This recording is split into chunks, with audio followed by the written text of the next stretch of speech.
गिरः शुण्डैर्वाजेभिरागतम्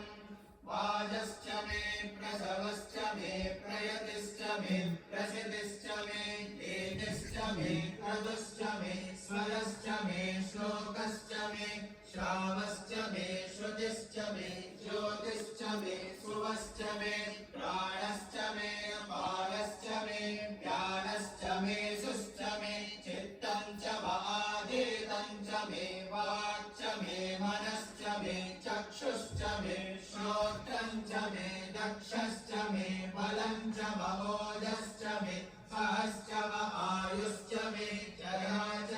आत्मा च मे तनोश्च मे शर्म च मे वर्म च मे गानि च मे स्थानि च मे परोगुंसि च मे शरीराणि च मे ज्येष्ठं च आधिपत्यं च मे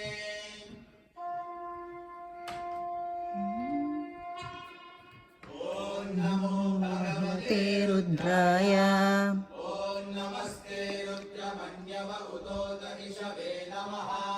नमस्ते अस्तु धन्वने बाहुभ्यामुदते नमः या कलिषु शिवतमा शिवं बभूव ते धनुः शिवा शरभ्याया तव दयानो रुद्रमृडया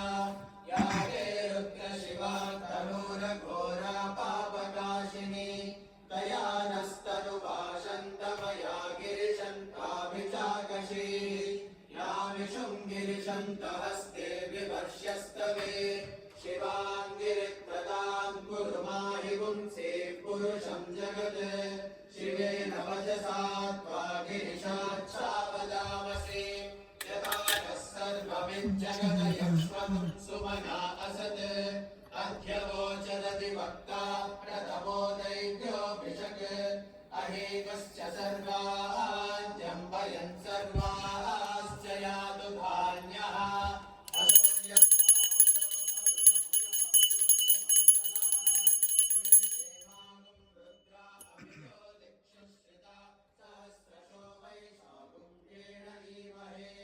असंख्यो वसर्पतिनीलग्रीवो विलोहितः उदैनं गोपा अदृशन्नदृशन्नुदहार्यः उदैनं विश्वभूतानि सदृष्टो मृडयातिनः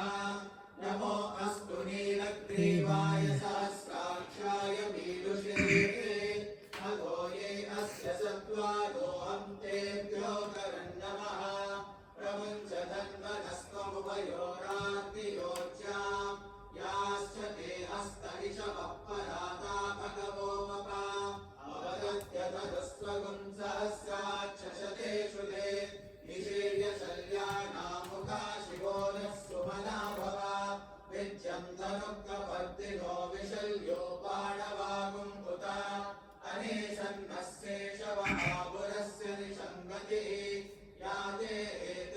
हेतिर्मीरुष्टमहस्ति बभूव ते धनुः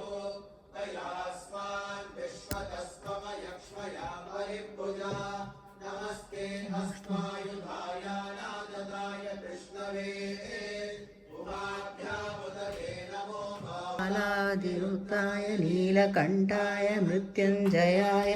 विश्वराय सदाशिवाय श्रीमन्महादेवाय नमः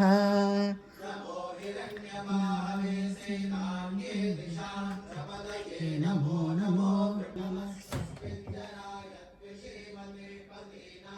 पतये नमो